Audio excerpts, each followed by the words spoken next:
soon.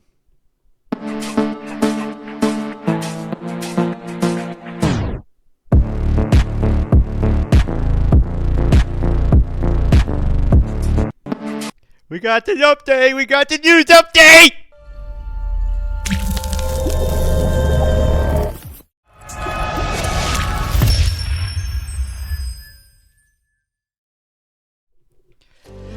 Oh shit, people! Oh my cranberry sauce! Oh man, we got cranberry sauce today. Welcome to the DynamiteGizmo podcast, everybody. Episode, guess what? 250! 250 fucking episodes down the drain, dude. Down the fucking drain, baby. 250. Oh! Here's today's card. It's tradition around here to show you the card, but it's not tradition to show you what's on the card, but you'll find out anyway. Why? Because we'll talk about it. We got a lot to get into today. Finally, we have some news. We have some updates on shit that's going on. Hey, Oliver. Hey, Oliver! Don't lick! We have some news and updates. Lots of shit to get into for UFC's future, baby. We've been waiting and waiting and waiting and waiting! But now we finally got some shit. It's kind of nice, isn't it? I think it's kind of nice. I don't think that's actually Ian's son. I got some new sound clips. And, I don't like Eminem. Thanks, JDM. But you know what? Before we get into any of the news that you may or may not have already known has come to fruition, I just want to quickly recap UFC 315. It happened this past weekend, and you know I said it, and everyone else said it. It was going to be a shit card. And honestly, it wasn't. It honestly was a fucking great card. I went into this thinking this card was going to be shit. I had the lowest of expectations, as did everybody. But honestly, I'm so fucking happy with how the whole thing played out. I couldn't ask for a better card, and neither could you. JDM and Bilal gave us a fantastic bout, and I am actually happy to say that JDM is the champion. And I know going into it I voted for him, and I know going into it I said I want him to be the champ. But everyone kind of wanted Bilal to win because we wanted that Islam fight. But hey, it happened the way it happened. This is the way it is. I will never judge a card based on fights ever again. Ever.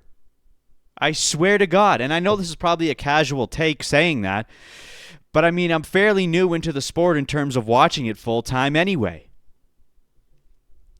All right? But more specifically, I'm proud of Canada. Not the politics of Canada. I'm proud of Canadian UFC. All the Canadian fighters on that UFC 315 card in Montreal, even the ones that did not succeed, did fucking great, dude. They fucking brought it. They brought it, dude. They fucking dominated.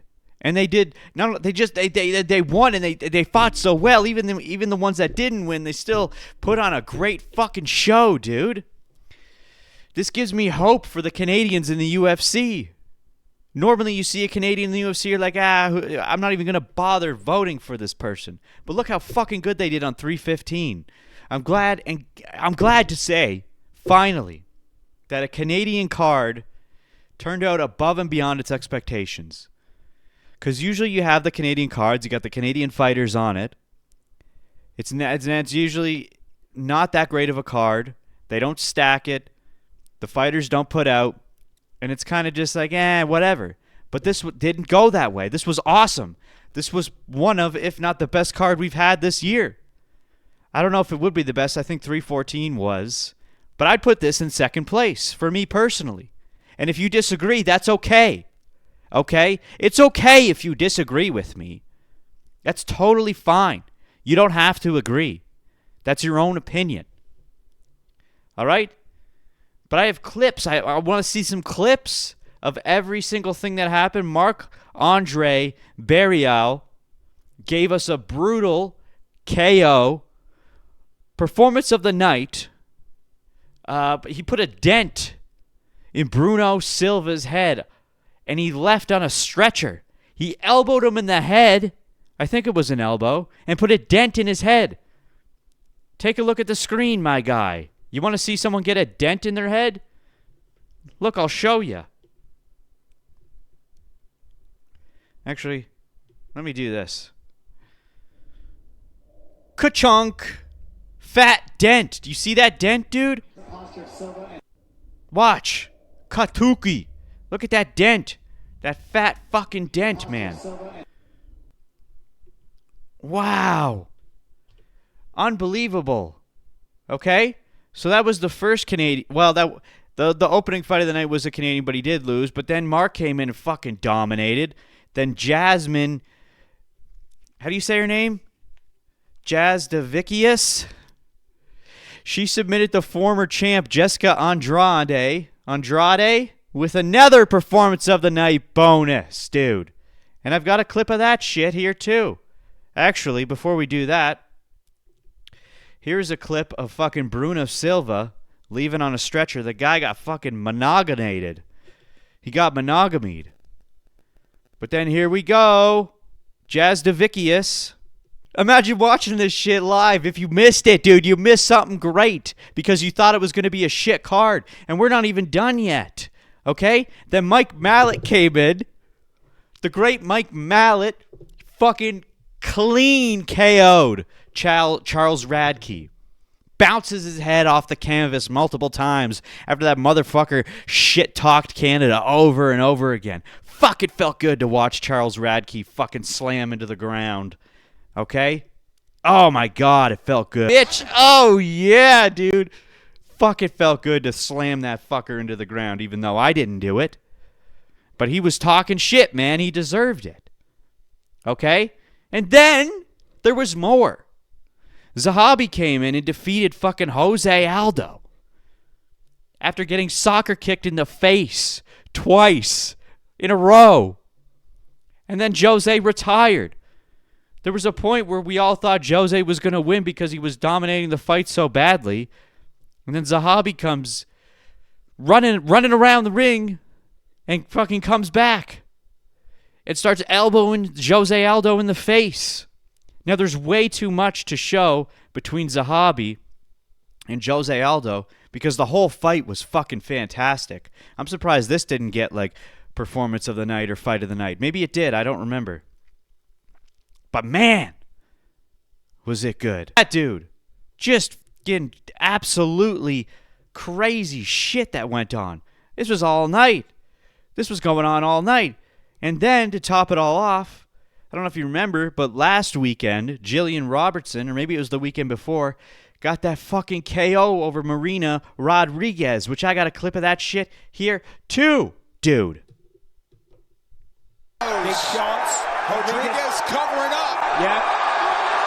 And got close to a TKO as now she's got her flattened out. These are getting through. Referee saying he's talking to Rodriguez. Jillian Robertson got exact. Brother, the Canadians, what's going on? We're winning, dude. The Canadians are dominating everything. It's fucking great. Okay? The Australians have 2 belts simultaneously right now in the UFC. And there's a chance, which we'll get into later, I'm not going to talk about it yet, but there's a chance that New Zealand might even get another belt. Get a belt. Then that whole area will have belts. But you know what? I'll say it right now. Canada might be on the rise to have belts all over different divisions next. Could you imagine? I think it might get to that point because they're doing fucking great right now. They're doing fucking great. But you know what? Enough about 315. That shit's in the past. We're over it. We need to focus on the future. And by the future, I do not mean Ian Gary, okay? So last night, Dana White finally announced the main and co-main event for UFC 317 International Fight Week. Oh, finally, baby. Oh, it's about fucking time, dude. And just as we all expected, because JDM took the victory Ilia will be fighting Charles Oliveira for the vacant lightweight title. That means that Islam did, in fact, vacate his belt, and he is moving up to fight JDM. Okay? Is this the fight we wanted? No. Is this the fight we expected? Yes. Is it still going to deliver? Yeah, I think it will, for sure. It's still a great fight. Okay? But put this into perspective. Imagine you're Ilia Topuria. Imagine you're in Ilia's shoes, okay? You defeat Volk, who beat Holloway 3 times for the belt. Then you beat Holloway, who had just lost to Volk 3 times.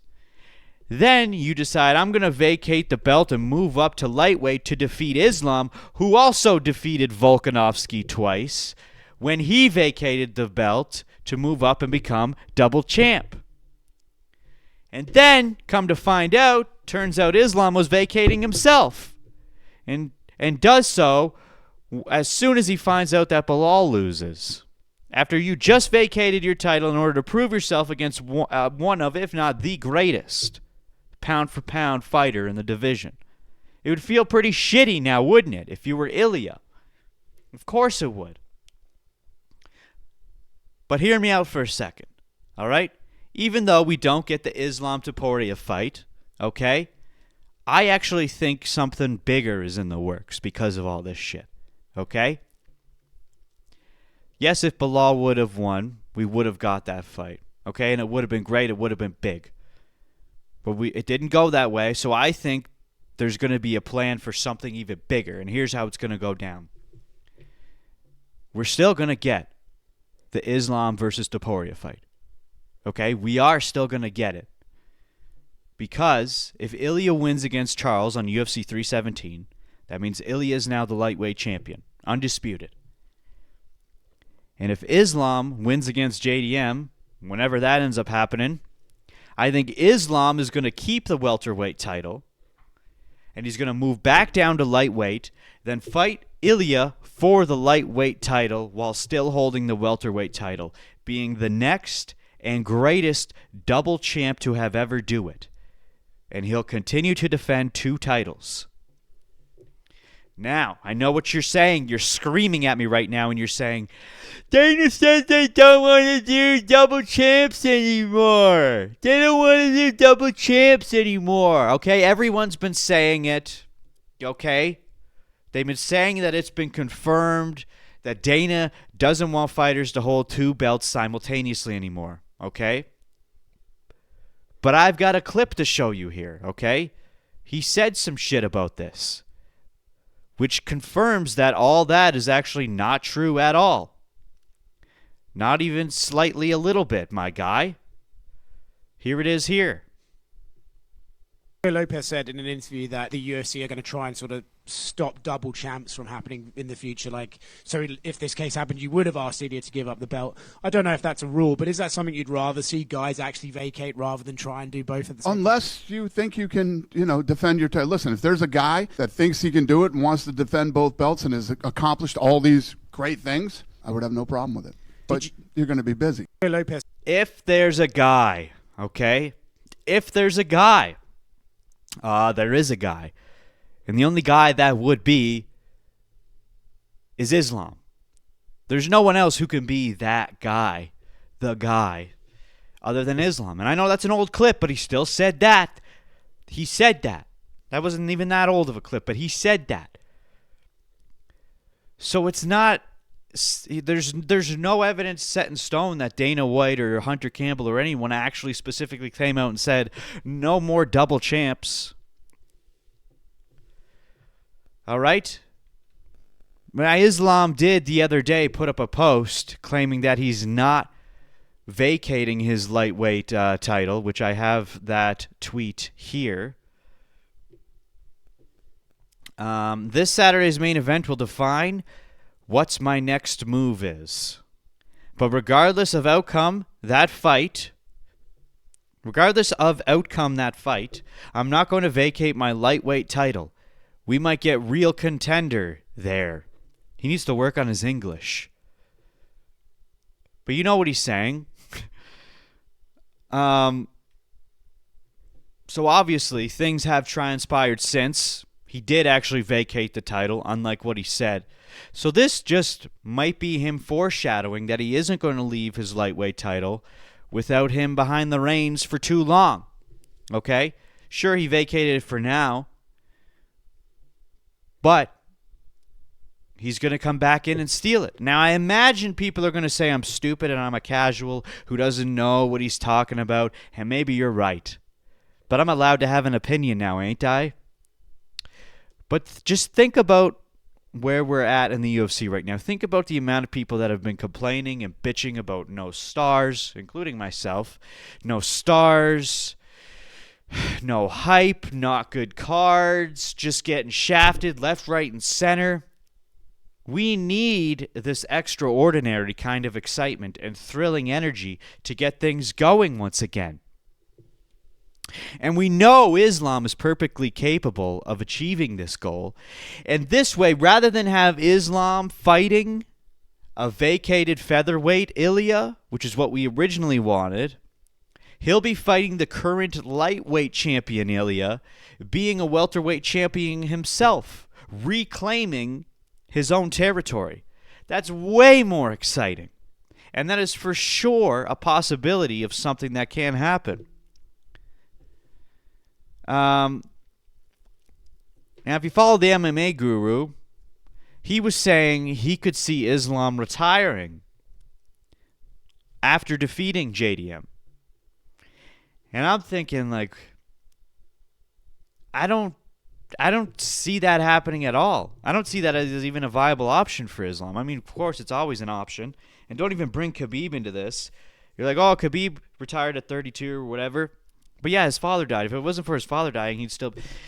But Islam is still only 33 years old, which is very much like smack dab right in his prime.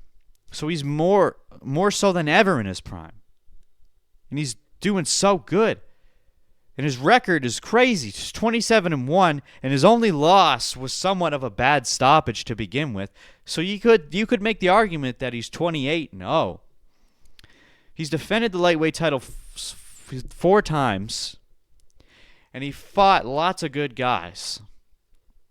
But he still has so much potential. I personally think he still had so much potential in the lightweight division.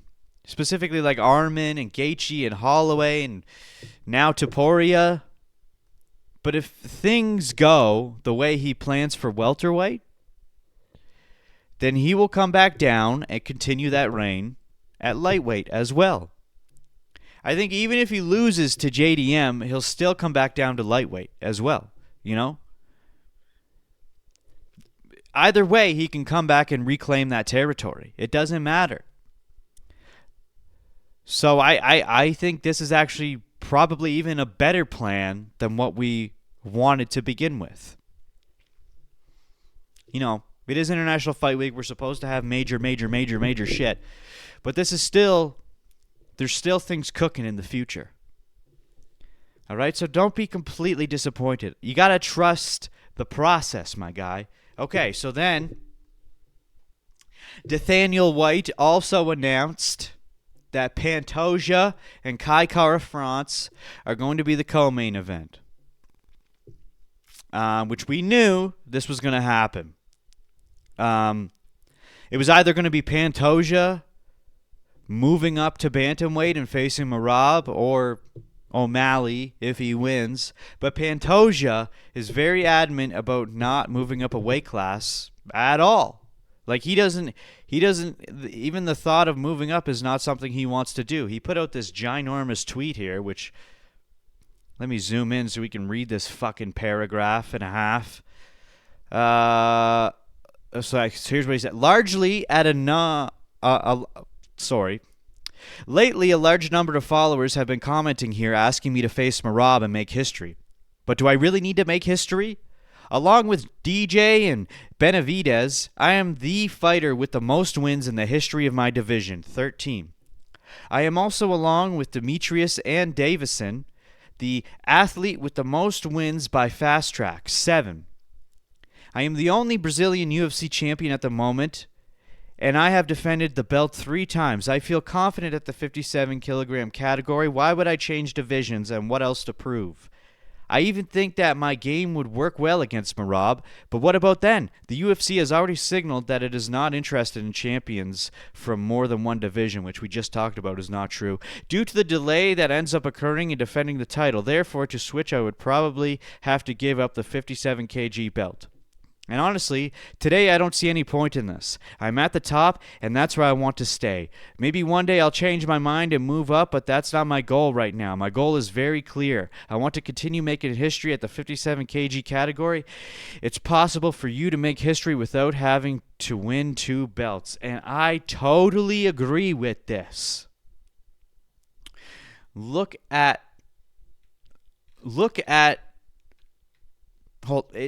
It seems like every single champion nowadays has to change weight classes very quickly before moving up.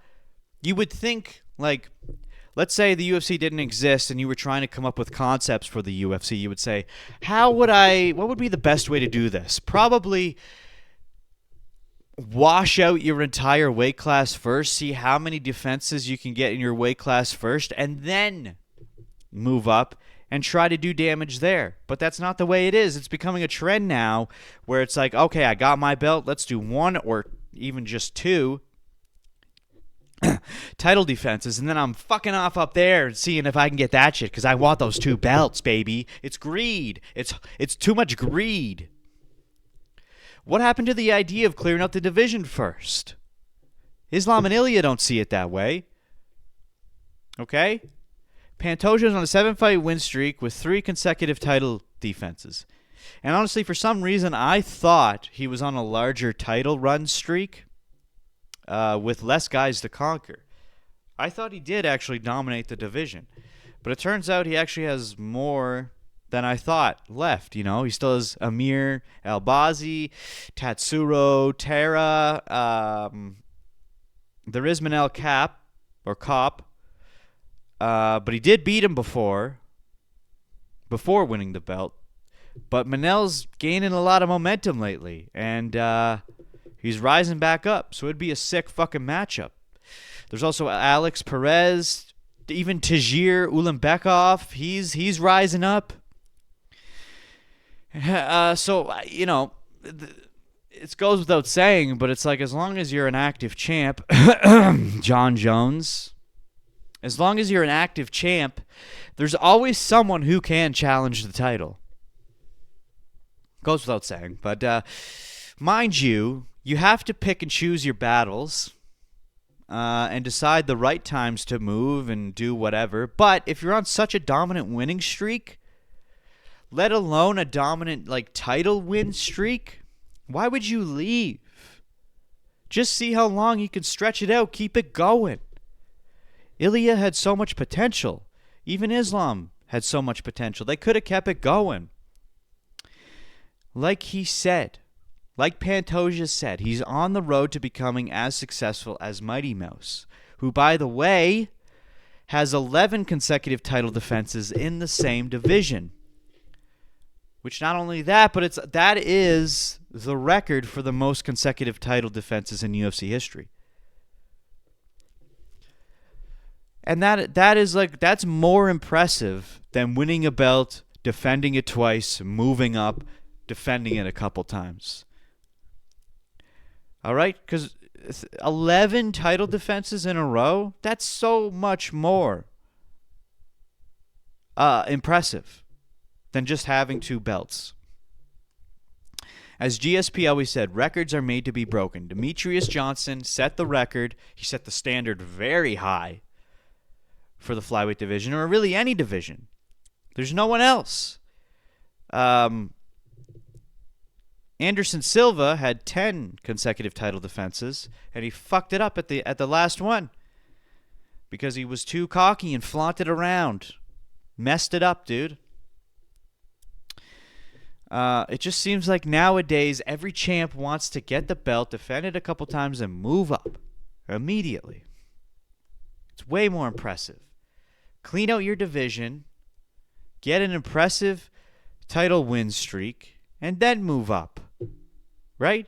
Try to get as much out of it as if you're continuing to win and win and win, why stop? Just keep going. All right? Even if you lose, then it's like, okay, now maybe I'll try going up. I don't know.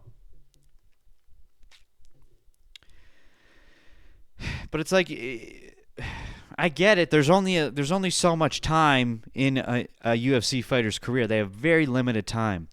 So it's not like you can get like 10 defenses in one division, then move up and get another 10 defenses. You don't live that long, because defending it about 10 times, 11 times, that took Demetrius Johnson about 6 years or some shit. So to do that back to back, I guess it's possible, but that would be crazy. But I'm with Pantoja on this one. And when it comes to this matchup of Pantoja versus Kai Kara-France, I still think Pantoja takes it.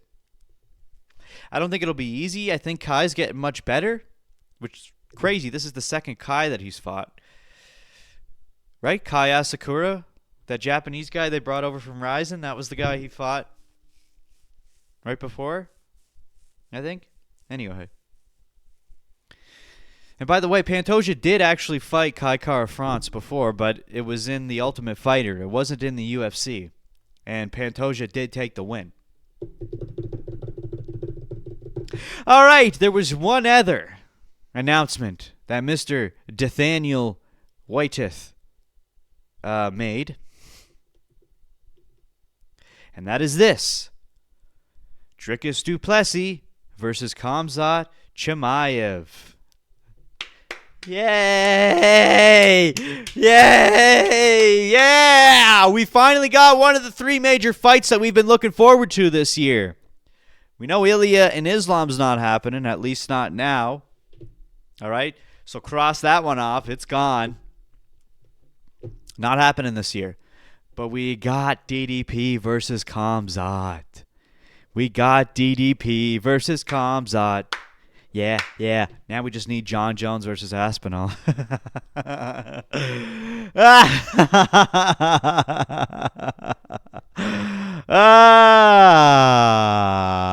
So a little while ago, it wasn't that long ago, it might have been a month, maybe 3 weeks ago, I don't know. Someone started to spread a rumor that Dricus was severely injured and the matchup was going to be completely off the table until next year. Remember that? That wasn't too long ago. We were all pissed and scared and like, we keep getting shafted over and over again. But it was completely false. And we all believed it. And we believed it because of the amount of disappointments we keep getting.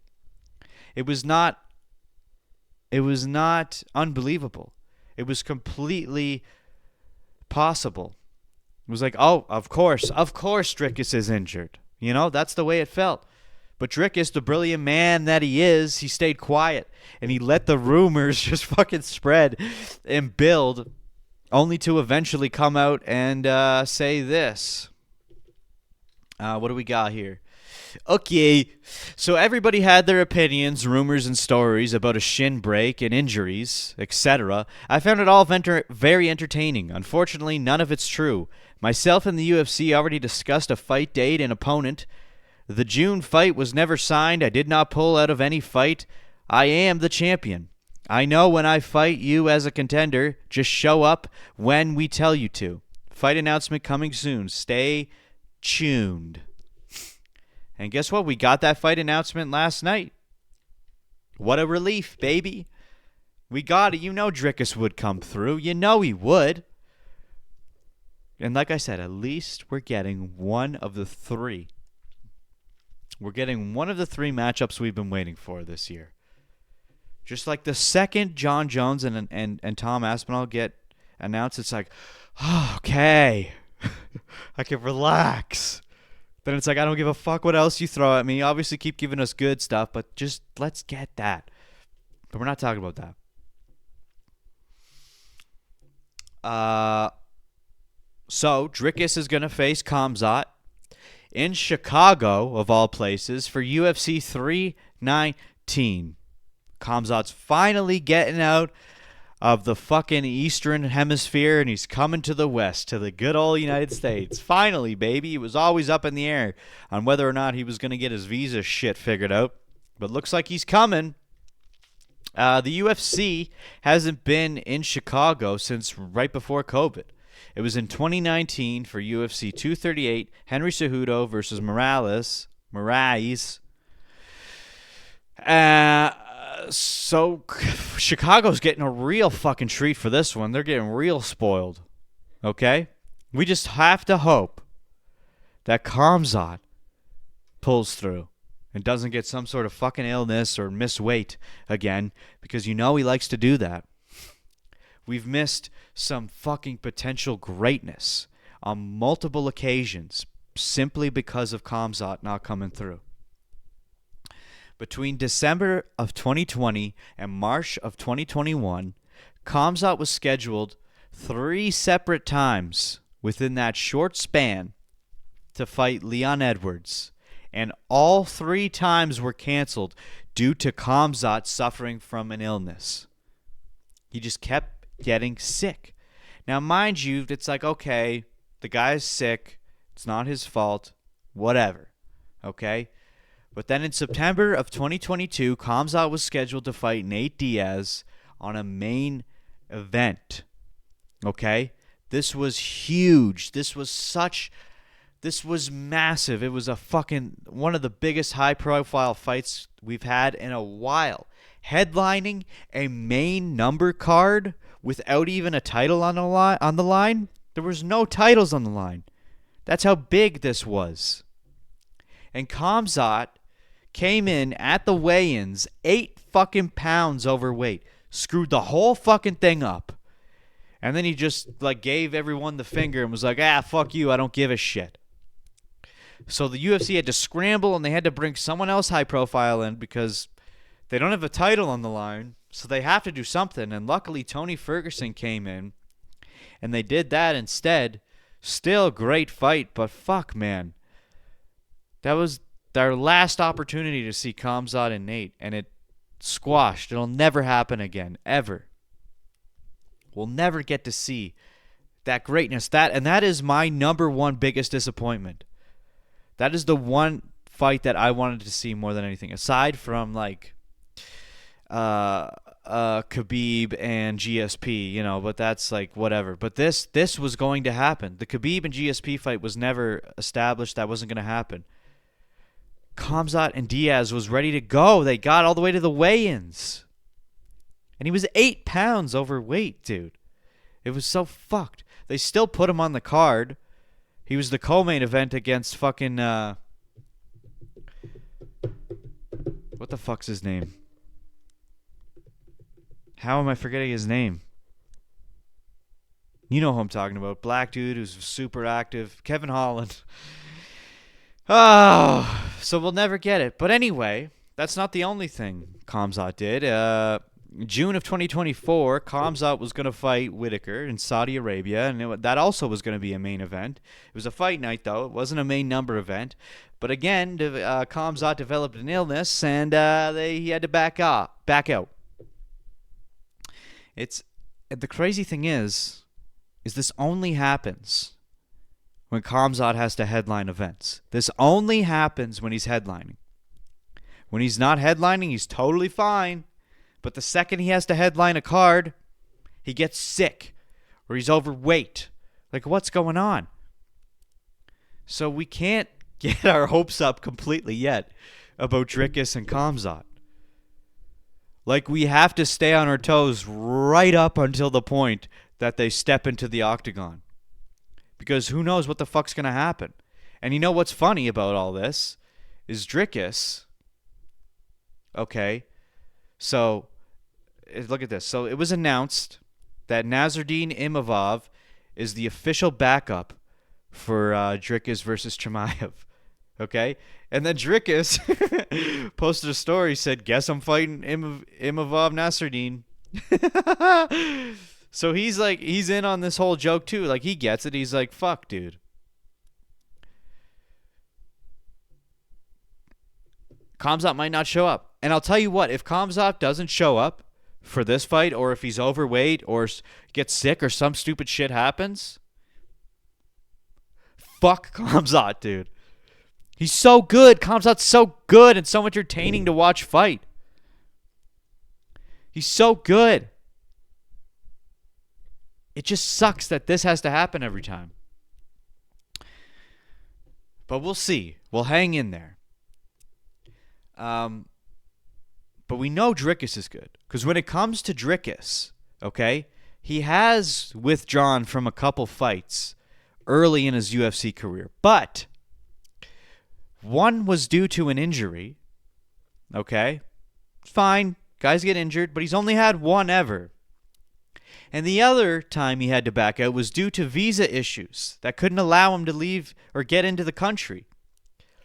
But other than that, Dricus has always shown up, and he's always dominated. So we don't have to worry about Dricus. We do not have to worry about Dricus. Both fighters going into this matchup are completely undefeated in the UFC. Khamzat being completely undefeated overall, he's 14-0. And Dricus only ever lost 2 fights, and he has 23 wins. But in the UFC, Dricus is also undefeated. Okay? So if all goes well, if all goes the way it should be, if Khamzat makes weight properly and gets into that octagon, Chicago is in for a fucking banger of a main event, dude. Even if the undercard is going to be trash, which very well may be the case. But like I said at the beginning of the episode, you never know what's going to happen. Even if you go into it think it's going to be a trash card, shit could turn around and fucking be amazing. Okay?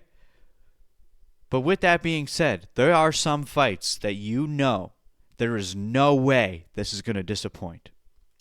And that is this fight here. Dricus versus Khamzat, there is no way, like if that fight actually happens, if they both get into the octagon, there is no way that is going to disappoint. No way. And that's a guarantee. It's one of those fights. Okay? And at the beginning of this year, my middleweight title holder prediction was Khamzat. I said Khamzat's going to take it.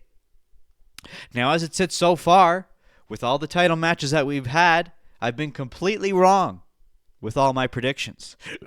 I've been right about the fact that certain people were going to go for the belt. I was right about Diego Lopez actually fighting for the belt, which we didn't know that was going to happen in January. But I predicted that he would at least fight for it, but he didn't win. And every other prediction I made didn't happen, didn't win. Even fucking Alex Pereira. Okay? So, I've been completely wrong. I'm 0 for however many titles we've had so far. So, let's see if I can at least get Khamzat right. But we'll see. Yeah, so like I said, Imavov is the backup fighter. So if Khamzat doesn't go through, we know we have our guaranteed backup.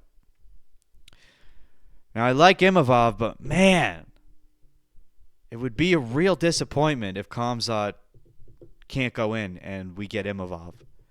Still be a great card. Still be a great matchup, but fuck, dude, we can't have Dricus and Khamzat fuck up. All right, we don't get Islam and Topuria. We still don't know about Jones and Aspinall. We need Khamzat. Khamzat, we need you with Dricus. We need you, dude. Okay. So Dana also made some other announcements yesterday on his Instagram Live. As we saw, Marc-Andre Barriault, he fucking dented Bruno Silva's head. And because of his amazing performance, they're throwing him right back into the octagon on July 26th in Abu Dhabi against none other than Shara Bullet Magomedov, dude. Oh my God. I would have never expected this. I would have never seen this shit coming. But god damn it, this is going to be a fucking deadly fight. After Mark's performance on UFC 315, oh my god. Oh my god, this is great, dude. Okay, and then seeing Shara not perform to the best of his abilities against MVP, which I love Shara, and I talked about it going into that fight. I'm like, who do I pick? Shara or MVP? I have no idea. I love Shara. But he lost. And it's not to say that he's going to lose again, but maybe the bullet train has derailed. Or at least taken a detour for now. Who knows? But because Marc-Andre is Canadian, and I want these Canadians to excel, and they are excelling and dominating and showing that they can hold up to the rest of the world, especially Marc-Andre, I'm 100% going to have to go for him on this one. Like, without a doubt in my mind, I'm going for Marc-Andre. And then we also got this as well. Dana didn't announce this or anyone else, but I just saw this. Kevin fucking, what's his name? Kevin K, that MMA feller, content creator. He announced that Chito Vera pulled out of 316. If you didn't know, Chito was going to be on the 316 card next month against Mario Bautista, and not anymore. Although, so far he still is on the card as it sits right now. If you go to UFC.com, he's still on the card. But we might not get this one, which is quite disappointing because I was really looking forward for Chito to come back. Which I think this is the second time he's had to pull out. Maybe. I don't know. I can't remember. But, it could be worse. We could be... At least it's not a main event cancellation, all right? At least it's not Khamzat canceling on us. So, there's that. And then, I guess, one other thing. There is a fighter by the name of Tommy Gunn McMillen. Tommy Gunn, okay? Here's an image of him here. Buddy in pink shorts here. Zoot, zoot, zoot, zoot. You see him? Okay. So he's 8-0, and he's coming back to the Dana White Contender Series in August this year. He was on it, or he was supposed to be on it, sorry, and it got canceled for whatever reason. But he's coming back August of this year. So this is... If you don't know this guy, this is another amazing potential prospect to come into the UFC. He trains with Sean O'Malley at the MMA lab in Glendale, Arizona. And by George, he has so much potential. This guy's fucking great. And if you haven't watched the Dana White Contender Series at all, it's honestly really fucking worth checking out. Way better than Tough. I think Tough needs to come to an end. We don't need a reality show about fighters anymore. The Dana White Contender Series is where it's at. Okay? And honestly, sometimes it's fucking more exciting than the UFC itself. I know that sounds crazy, but just think of everybody on the Dana White Contender Series is young for the most part. They're extremely hungry because it's their one and only shot to get into the UFC. They go in there and they put everything on the line because they know if they win, they can get into the UFC. This is their shot. This is it. This is their moment. It's amazing entertainment, dude. It's so good.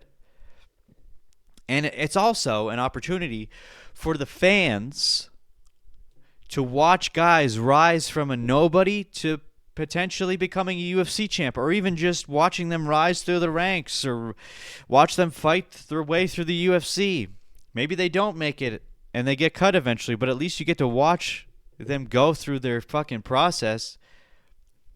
That's an extra element of the UFC that makes it so incredible. When you get to watch guys from beginning all the way to the end and you see the whole arc of their career, it's so much better than just diving in head first without knowing anything.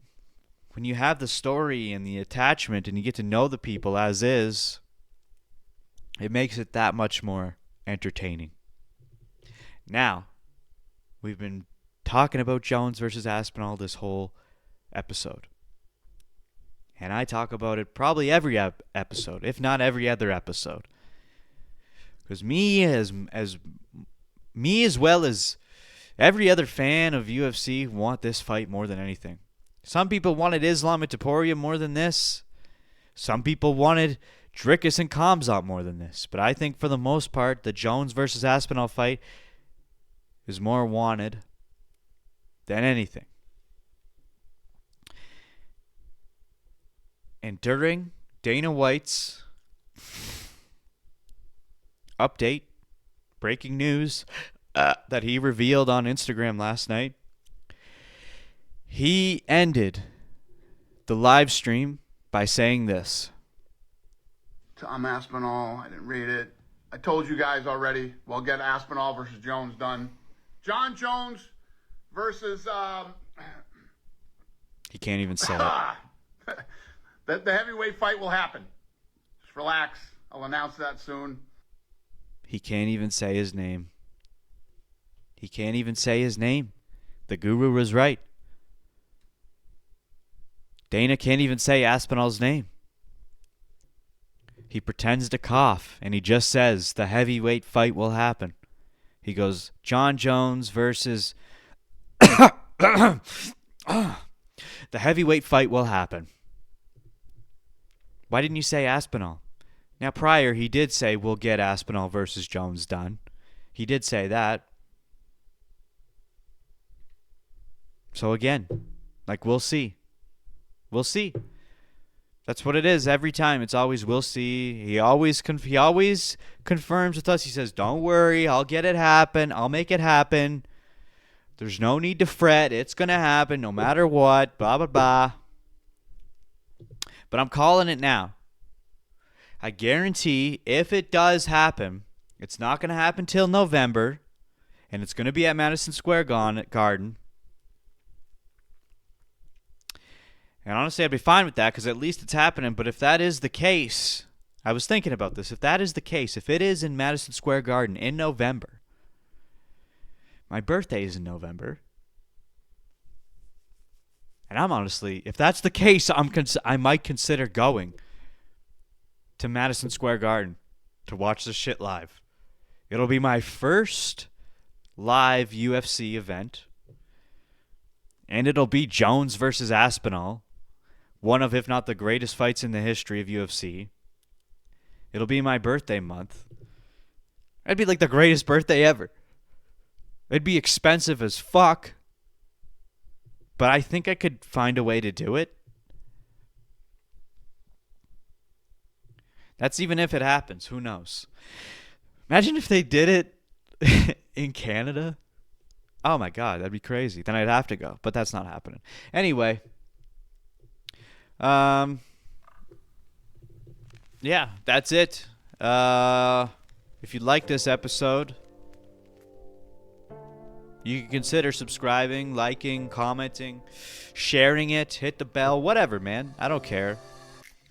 I know I tried to push it before, but I don't really need to, right? If you're going to do it, you're going to do it. Bye!